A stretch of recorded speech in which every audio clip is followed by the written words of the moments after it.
Assalamualaikum warahmatullahi wabarakatuh.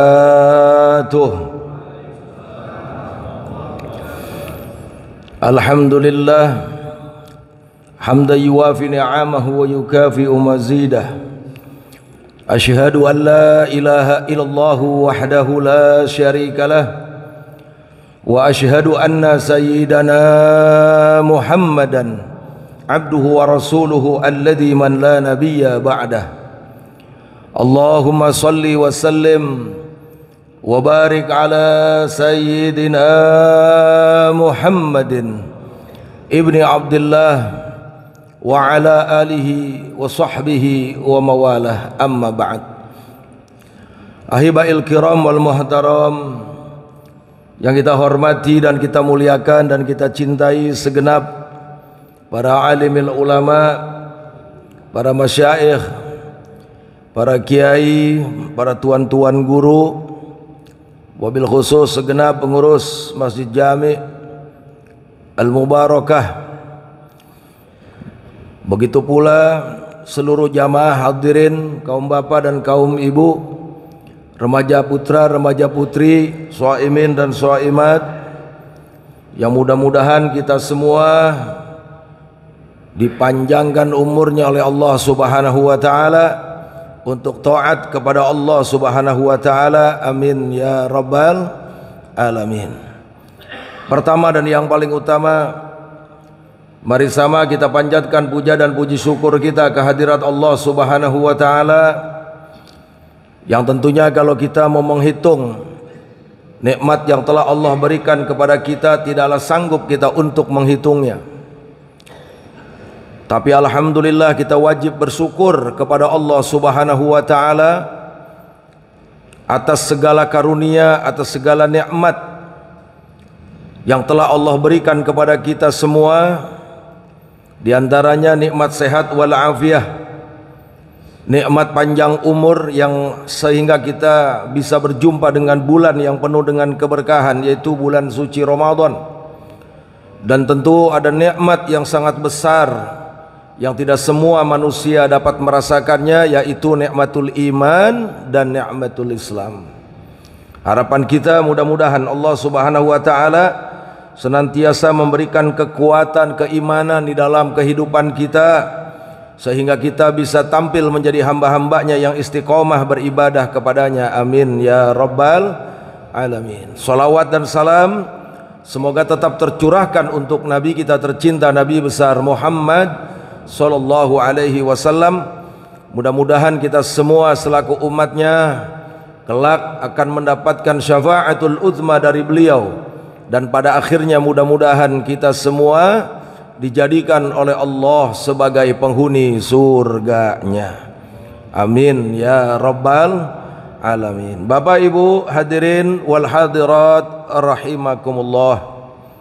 Allah Subhanahu wa taala berfirman, udkhulu fis silmi kafah, al-ayah, yang artinya masuklah kalian semua wahai orang-orang yang beriman, wahai umat Islam, yaitu fis silmi di dalam agama Islam, kafah artinya secara menyeluruh. Di antara para mufassir memaknai daripada ayat ini, di mana ayat ini memerintahkan kepada kita selaku orang yang beriman, selaku umat Islam, selaku umat Nabi besar Muhammad sallallahu alaihi wasallam, yaitu wajib untuk melaksanakan segala perintah Allah dan meninggalkan segala larangannya. Jadi yang dimaksud dengan udkhulu fis silmi kafah tidak lain tidak bukan tegakkan ketakwaan, yaitu melaksanakan segala perintah Allah dan meninggalkan segala larangannya. Karena di dalam Islam cuma dua, yaitu perintah Allah yang pertama, yang kedua yaitu untuk meninggalkan segala larangan Allah Subhanahu wa taala. Maka di dalam bulan Ramadan kita sama tahu ayatnya, Allah Subhanahu wa taala berfirman, ya ayyuhalladzina ya ayyuhalladzina amanu kutiba alaikumus siyamu kama kutiba alal ladzina min qablikum la'allakum tattaqun. Kata Allah, hai orang-orang yang beriman, ya ayyuhalladzina amanu kutiba alaikumus siyam, telah diwajibkan kepada kalian yaitu asyam, yaitu berpuasa. Kama kutiba alal ladzina min qablikum, di mana berpuasa itu bukan hanya kita selaku umat Nabi besar Muhammad sallallahu alaihi wasallam yang diwajibkan untuk melaksanakannya, namun umat-umat terdahulu pun sama diwajibkan berpuasa. La'allakum tattaqun, puasa selama 1 bulan penuh yang kita laksanakan, harapannya adalah agar kita semua menjadi orang-orang yang bertakwa. Jadi kalimatnya bukan wa antum tattaqun, tapi kalimatnya la'allakum tattaqun. La'alla, saufa, itu namanya harfur roja, artinya harapan. Dengan berpuasa selama 1 bulan, kita dididik oleh Allah Subhanahu wa ta'ala, digembleng oleh Allah Subhanahu wa ta'ala. Harapannya itu agar menjadi orang-orang yang bertakwa, yaitu mereka yang melaksanakan segala perintah Allah dan meninggalkan segala larangannya. Ini yang Allah inginkan di dalam diri kita, di dalam kehidupan kita, agar kita ini menjadi manusia-manusia yang bertakwa. Allah hanya menginginkan itu, agar kita menjadi orang yang bertakwa. Salat yang kita laksanakan selama 1 hari 1 malam ini, 5 waktu, juga dibentuk agar kita menjadi orang-orang yang bertakwa. Begitu pula berpuasa di bulan Ramadan, kita juga dibentuk oleh Allah agar menjadi manusia-manusia yang bertakwa. Kenapa? Karena pada umumnya manusia itu punya keinginan. Yang pertama, umumnya manusia itu punya keinginan agar segala permasalahannya dipermudah oleh Allah. Semua kita pasti kepengen dipermudah segala urusan, nggak mau sulit punya urusan, pasti pengen mudah. Apa kata Allah di dalam Al-Quran? Wa may yattaqillaha yaj'al lahu min amrihi yusra. Barang siapa yang bertakwa kepada Allah, maka Allah akan jadikan seluruh urusannya mudah. Jadi kalau pengen mudah segala urusannya, kuncinya tidak lain tidak bukan melaksanakan, menegakkan ketakwaan kepada Allah Subhanahu wa ta'ala. Yang pertama, kita semua pasti pengennya setiap urusan itu mudah. Kuncinya cuma 1, takwa. Makanya Allah inginkan kita hidup menjadi manusia yang bertakwa, karena dengan takwa itu bisa Allah permudah segala urusan, hadirin. Lalu yang kedua, keinginan manusia itu pada umumnya apa sih? Pengen dikasih jalan keluar dari segala kesulitan. Punya kesulitan, punya problem, pengen dikasih jalan keluarnya. Lagi-lagi Allah Subhanahu wa ta'ala menegaskan, wa may yattaqillaha yaj'al lahu makhraja. Barang siapa yang bertakwa kepada Allah Subhanahu wa ta'ala, maka Allah akan berikan jalan keluar. Tuh pentingnya takwa tuh. Harapan kita semua begitu. Kalau ada masalah di dalam kehidupan, di dalam segala urusan, bukan cuma pengen mudah, tapi pengen dikasih jalan keluar. Kuncinya takwa. Yang ketiga, umumnya manusia pengen dapat rezeki yang gampang, pengen dapat rezeki yang mudah, bahkan pengennya banyak, tapi halal, bukan pakai cara ngoplos bensin. Betul apa betul? Sekarang zaman oplosan, bensin dioplos. Masya Allah, serem. Ini zaman nih, pengen dapat duit banyak, menghalalkan segala cara, pakai acara laut di pagar, Untung langit jauh.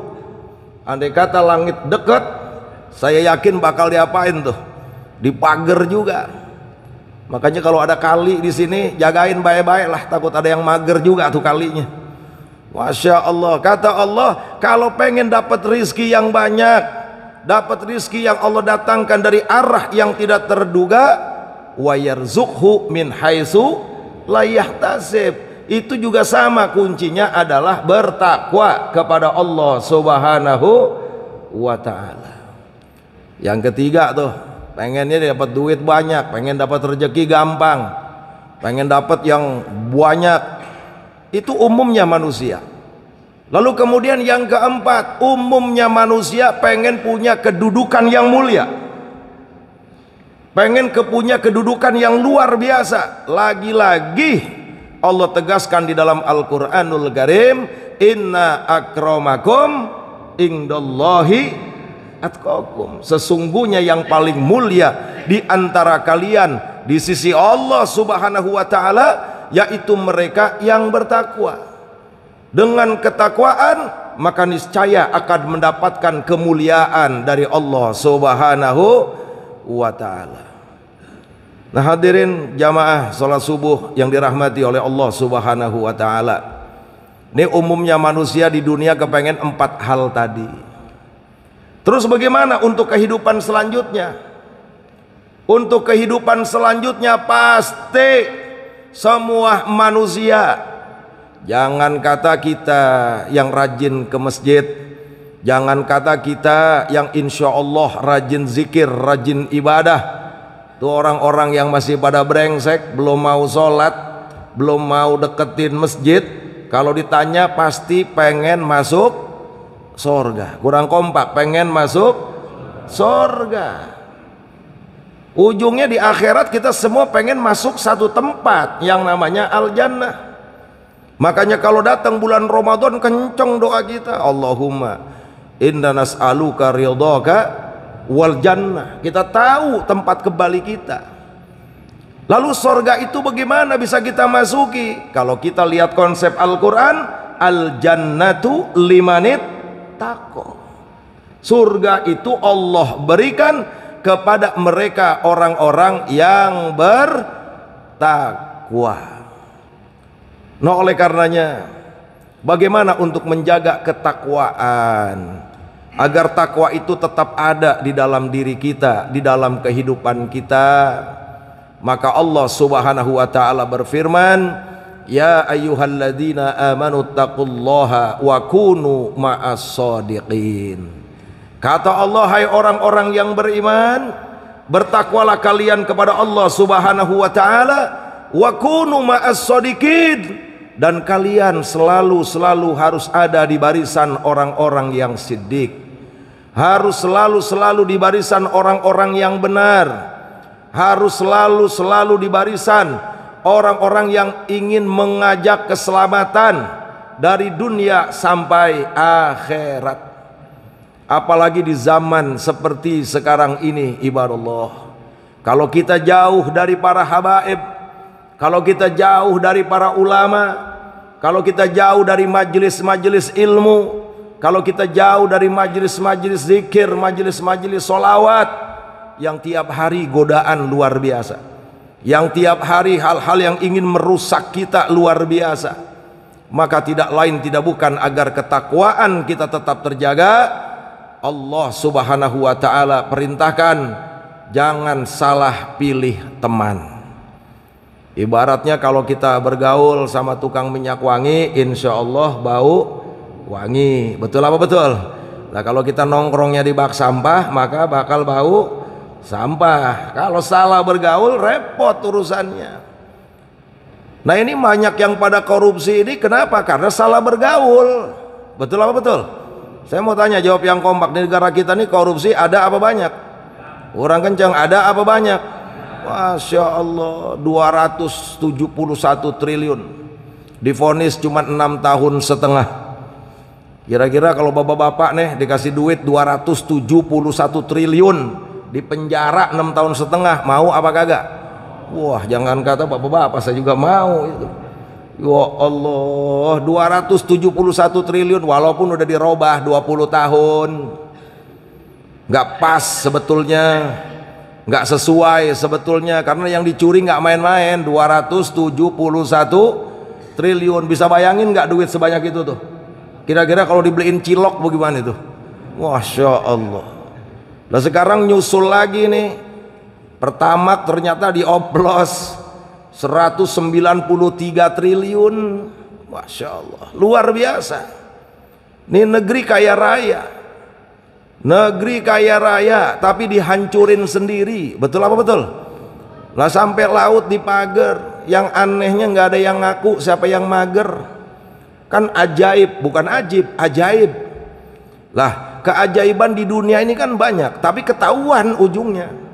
Contoh Ka'bah, itu keajaiban dunia, tapi ketahuan siapa yang buat. Tidak lain tidak bukan Allah Subhanahu wa ta'ala. Di Indonesia banyak, diantaranya Borobudur. Borobudur menakjubkan, ajib itu bangunan, tapi ketahuan siapa yang buat. Wah ini 30 km pagar, panjangnya 30 km, sampai gini hari nggak ada yang ngaku siapa yang mager. Saya mau nanya, ajib atau ajaib? Jangan-jangan jin yang nanam saudara. Masya Allah, takwa, takwa. Dan kenapa kita harus bertakwa? Karena pada umumnya manusia itu menginginkan keberkahan. Bahkan negeri yang kita cintai ini pun sama. Para petinggi-petingginya, para pejabat-pejabatnya kalau bicara kepengen negaranya berkah, kepengen negaranya berkah. Kita juga pengen negara kita berkah. Lah kalau pengen berkah, kuncinya nggak ada lain kecuali bertakwa. Walau anna ahlal qura amanu wattaqau lafatahna alaihim barakatim minas samai wal ard. Kata Allah, andai kata penduduk suatu negeri beriman dan bertakwa, niscaya aku buka lebar-lebar pintu keberkahan, kata Allah. Baik yang Allah turunkan dari langit maupun yang Allah keluarkan dari perut bumi. Ini yang pertama, Allah inginkan kita menjadi manusia yang bertakwa. Dan ketika kita ingin sempurna ketakwaannya, harus siap mengikuti panduan dari Allah Subhanahu wa ta'ala. Jadi orang bertakwa itu ada kurikulumnya. Apa itu kurikulumnya? Al-Quranul Karim. Makanya alif lam mim zalikal kitabula raiba fi hudal lil muttaqin. Jadi kalau pengen betul-betul menjaga ketakwaannya, jadikanlah Al-Quran itu sebagai hudan. Jadikanlah Al-Quran ini sebagai panduan. Wong kadang-kadang manusia ini merasa hebat, manusia ini merasa pinter, diatur sama Allah nggak mau, dikasih tahu caranya sama Allah nggak mau. Padahal kalau kita mau bicara Ramadan saja, berapa banyak dokter-dokter yang membedah secara ilmiah manfaat daripada berpuasa di bulan Ramadan dari segi kesehatan. Itu panduan dari siapa itu kita berpuasa selama 1 bulan? Panduan dari siapa? Dari Allah Subhanahu wa ta'ala. Ditambah lagi bicara nafsu. Di dalam diri kita ini selain ada akal juga ada nafsu. Biar nafsu tidak mendominasi, artinya nggak sampai nafsu ini luar biasa di dalam diri kita ini, yang ammaro bisu nantinya mengajarkan kita, mengajak kita berbuat jelek, berbuat jahat, berbuat maksiat. Dilatih sama Allah berpuasa di bulan Ramadan selama 1 bulan. Jawab yang kompak, ini panduan dari siapa? Dari Allah. Kenapa? Saya mau tanya, siapa yang menciptakan alam semesta? Siapa yang menciptakan manusia? Berarti siapa yang lebih paham urusan manusia? Siapa yang lebih ngerti kebutuhan manusia? Allah Subhanahu wa ta'ala. Tapi kebanyakan manusia kalau disodorin Al-Quran untuk dijadikan pijakan kehidupan baik individu maupun bernegara, banyak yang nentang. Maka pantas Al-Quran itu hanya hudal lil muttaqin. Tapi kan ada Ustadz hudal linnas, Linnasnya itu ya al-mutakin, dimuqayyid dengan al-mutakin, bukan linnas bimakna nas, bukan. Al-Quran itu hanya menjadi petunjuk bagi orang-orang yang bertakwa. Kenapa hukum Islam tidak bisa tegak secara utuh, khususnya di negeri yang kita cintai ini? Karena kita belum punya pemimpin yang mutakin, yang menjadikan Al-Quran sebagai pedoman, sebagai petunjuk. Hadirin jamaah yang dirahmati oleh Allah Subhanahu wa taala. Kalau kita mau bedah Al-Quran kan banyak, di sana ada sejarah dan seterusnya. Sekarang kalau kita mau bicara hukum di dalam Al-Quran, alhamdulillah sudah 3 hukum Al-Quran yang bisa kita terapkan. Sudah 3 hukum Al-Quran yang kita bisa laksanakan. Tinggal kita syukuri dan kita tegakkan, insya Allah. Yang pertama, ahkamullah al-muta'alliqatu bil afrad. Hukum-hukum Allah yang berkaitan dengan individu. Seperti apa? Sholat 5 waktu. Saya mau tanya, di Indonesia mendirikan sholat 5 waktu boleh atau tidak? Bisa atau tidak? Dilarang atau tidak? Begitu pula puasa di bulan Ramadan, boleh atau tidak? Malah berebut nunggu hilal. Betul apa betul? Deg-degan juga kemarin tuh. Ya Allah, terawihnya jadi apa kagak? Tapi sampai gini hari ada yang masih nunggu isbat sampai gini hari. Ya, kalau kita kan kemarin doang, sampai gini hari ada nongkrongnya di warteg kadang-kadang. Begitu ditanya kenapa ente nggak puasa, belum isbat Pak Ustadz, masya Allah. Hadirin jamaah yang dirahmati oleh Allah Subhanahu wa taala. Hukum Allah yang pertama yang berkaitan dengan individu boleh di Indonesia. Sholat, lalu puasa di bulan Ramadan. Saya mau nanya, bayar zakat, menunaikan zakat di Indonesia boleh atau tidak? Kemudian kita mau mengurusi keperluan kita untuk ibadah haji di Indonesia, boleh atau tidak? Bukan sekedar boleh, rebutan, malah ada yang rampok nggak pulang-pulang sampai gini hari. Betul apa betul? Saking enaknya duit haji. Betul apa betul? Ya Allah, hukum Allah yang pertama boleh dilaksanakan dan bisa dilindungi undang-undang, saudara. Coba-coba ada yang berani ganggu. Nggak boleh orang sholat di Indonesia, ngelarang bikin masjid di Indonesia. Saya mau tanya, biarkan atau lawan? Orang kompak, biarkan atau lawan? Tabok apa kepret? Alhamdulillah nggak ada yang berani ngelarang. Kenapa? Karena dilindungi undang-undang, menjadi kesepakatan. Yang kedua, ahkamullah al-muta'alliqatu bil mujtama. Hukum-hukum Allah yang berkaitan dengan permasalahan sosial dan pendidikan.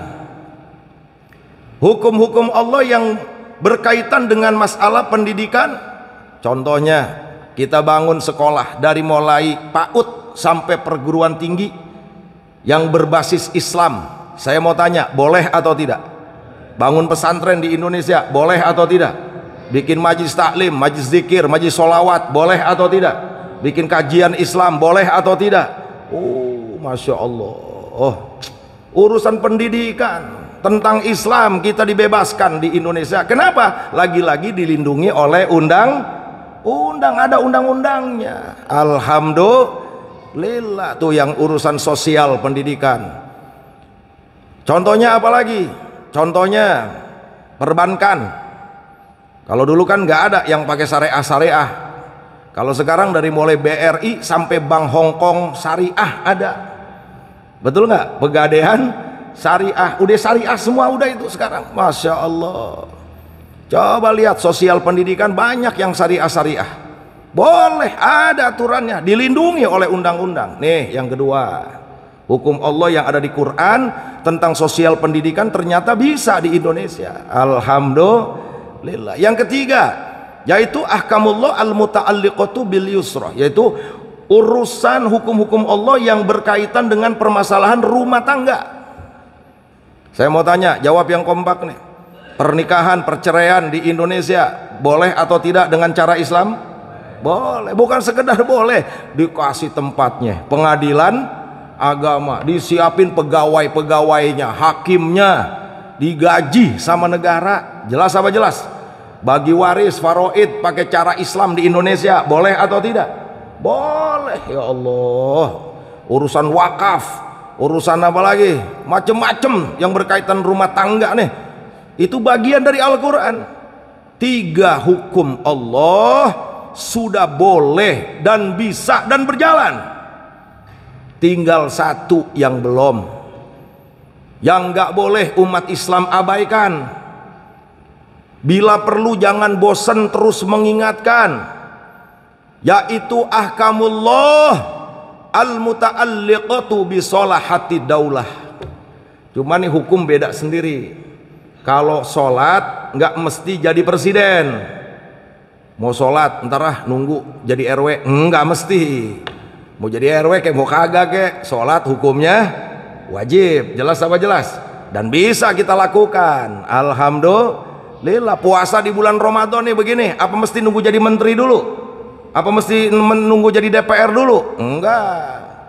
Hukum yang pertama, yang kedua, yang ketiga enggak mesti kita menjadi penguasa. Tapi hukum Allah yang keempat memang problem kalau ditegakkan sendiri-sendiri. Contohnya hukum ranjam. Saya mau nanya, secara hukum Islam orang berzina muhson, ada saksinya yang lihat, semuanya bener tuh saksi ngeliat, kan hukumnya ranjam tuh, ditimpukin 80 kali sampai palanya pecah. Kalau pakai cara hukum Islam, saya mau tanya, salah atau benar? Benar. Tapi kalau diterapin sama kita masing-masing di Indonesia, jawab yang kompak, jadi masalah atau tidak? Jadi masalah. Lah sekarang mau ngurusin koruptor bagaimana? Wong di penjaranya sebentar, 20 tahun kan vonis pertama, ntar banding, betul nggak? Berkurang apa bertambah biasanya tuh? Berkurangnya nggak main-main, 5 tahun, banding lagi ke atas, ke Mahkamah Agung. Yang penting wani piro, kan begitu, betul nggak? Saya mau tanya, kalau udah begitu modelnya, bertambah apa berkurang? Berkurang. Masukin bui, masukin penjara. Emang kita ngontrol 24 jam? Ada yang jalan-jalan ke Singapura, betul nggak? Ada yang nonton tenis zaman dulu tuh, Masya Allah, nggak bisa dan nggak akan jerah, nggak akan kapok, saudara. Mau 20 tahun kayak, mau 50 tahun kayak, kalau caranya masuk casingnya, habis itu lewat pintu belakang dia keluar, bisa pulang, bisa beli keramik, kan sambil geledek begitu. Masya Allah. Tegakin hukum Allah kalau mau kapok. Ini jujur saya mau tanya nih sebelum saya akhiri, jawab yang kompak. Ini permasalahan korupsi, jawab yang kompak. Ini permasalahan ringan atau permasalahan berat? Kalau dibiarkan terus menerus bahaya atau tidak? Ini negeri rusak atau tidak? Hancur atau tidak? Lah kalau negara kita hancur, mereka doang atau semuanya? Semuanya. Nggak bisa, saudara, nggak bisa dibiarkan. Makanya Allah kasih petunjuk. Sayang sih, gua nggak jadi presiden. Aduh, gua jadi presiden mungkin kita terapin tuh, betul lah betul. Ya Allah, lihat dalam Al-Quran, as-sariqu was-sariqatu faqta'u aydiyahuma. Ini perintah Allah, ini petunjuk dari Allah. Pencuri laki, pencuri perempuan, potong tangannya. Allah bolehin. Allah yang ciptain manusia dan Allah yang bolehin. Nah, dibahas sama ulama fikih, ini dipotong tangannya berapa sih nisabnya? Nah, kalau kita baca kitab-kitab fikih dari 4 madhab berbeda-beda, cuman umumnya 1/4 dinar. Kalau nggak salah dirupiahkan tuh hampir sekitar 3 juta atau 4 juta. Ada orang laki perempuan sengaja nyolong duit, saksinya ada, buktinya ada, itu tangannya dipotong tuh dalam Islam. Nah sekarang kalau ada koruptor 271 triliun, apanya yang dipotong kira-kira? Insya Allah. Nggak muluk-muluk lah pakai acara leher digantung di Monas, nggak usah, tangan aja, ada tangan. Lah tuh kalau tangan dibuntungin, saudara, diputus tuh bekas korupsi tuh, besok dia nyalek lagi, pilkada lagi, tangannya buntung. Betul nggak kira-kira? Kira-kira rakyat mau pilih apa kagak? Kagak. Nih gara-gara kagak buntung, yang tadinya maling, tadinya koruptor, nyalonin lagi, jadi lagi, korupsi lagi, penjara lagi, keluar lagi, jadi lagi, korupsi lagi. Kapan habisnya? Kayak Upin Ipin kalau begini. Ya Allah, jawab yang kompak sekali lagi. Ini kalau dibiarkan bahaya atau tidak? Bahaya atau tidak? Maka kita hanya berharap mudah-mudahan nanti punya pemimpin kelak entah siapa yang betul-betul bertakwa. Makanya Al-Quran itu jadi petunjuk hanya lil mutakin. Masya Allah, gak gampang memang. Kalau yang iman banyak, yang sekarang aja iman, insya Allah dia muslim, berarti kan iman, yakin Allah Tuhan, yakin Nabi Muhammad utusan Allah, yakin Al-Quran kitab suci Allah. Tapi yang takwa ini yang susah. Walau anna ahlal qura amanu wa taqaw, dua tuh yang Allah sebut. Andai kata penduduk negeri itu beriman, nah itu, dan bertakwa. Kalau iman kan meyakini, lah kalau takwa aplikasi. Seperti sekarang kita puasa, ya ayyuhalladzina amanu kutiba alaikumusiyam. Ini ibadah nih. Puasa itu ibadah. Nahan lapar, nahan haus itu ibadah. Kayak kita sholat, ada takbir, ada ruku, ada i'tidal, ada sujud, itu namanya ibadah, ritual. Yang diharapkan jangan sampai di situ aja. Bukan cuma nahan lapar, nahan haus saja. Bukan cuma gerakan ruku, sujud aja, bukan. Setelah ibadah naik. Naiknya apa? Ubudiyah. Makanya la'allakum tatakun. Asyamu ibadah, tatakun ubudiyah. Nah ini kalau dua-duanya udah bisa dikerjakan sama diri kita, yang mantep, yang istiqomah, yang serius, bakal meningkat jadi abadah. Kalau bahasa kitanya mah makrifat. Ada syariat, ada hakikat, ada makrifat. Puasa, sholat itu syariat. Jelas apa jelas? Aplikasi dalam kehidupan, takut kepada Allah, nggak mau menjalankan atau melaksanakan yang dilarang oleh Allah, lalu kemudian mengerjakan segala perintah Allah, itu namanya hakikat. Nah di atasnya itu makrifat, namanya abadah. Makrifat bisa didapat kalau ibadah sama ubudiyahnya udah mantep. Jelas apa jelas? Maka berpuasa di bulan Ramadan ini nggak main-main. Cara Allah mencambuk kita, cara Allah menggembleng kita, biar apa? Biar kita jadi manusia-manusia yang bertakwa, yaitu mereka yang mulia di sisi Allah Subhanahu wa ta'ala. Mudah-mudahan kita semua diberikan kekuatan lahir dan batin oleh Allah Subhanahu wa ta'ala, sehingga kita semua menjadi manusia-manusia yang bertakwa. Dan harapan kita mudah-mudahan amal ibadah kita yang wajib, yang sudah kita lakukan, yang sedang kita lakukan, dan yang akan kita lakukan, mudah-mudahan mendapatkan ridho Allah Subhanahu wa ta'ala. Amin ya rabbal alamin. Dan pada akhirnya mudah-mudahan kita semua diwafatkan dalam keadaan husnul khotimah. Ini saja yang dapat saya sampaikan. Terima kasih atas segala perhatiannya. Mohon maaf atas segala kekurangannya. Allahumma hadina fiman hadait, wa afina fiman afait, wa tawallana fiman tawallait, wa barik lana fima atait, wa qina bi rahmatika syarra ma qadait. Allahumma inna nas'aluka ridhaka wal jannah, wa na'udzubika min sakhatika wan nar. Allahumma ansuril Islam wal muslimin. Allahumma ansur ikhwanana al mujahidin fi Palestin bi rahmatika ya arhamar rahimin. Rabbana atina fid dunya hasanah wa fil akhirati hasanah wa qina adzabannar. Wa'fu minkum. Wassalamu alaikum warahmatullahi wabarakatuh.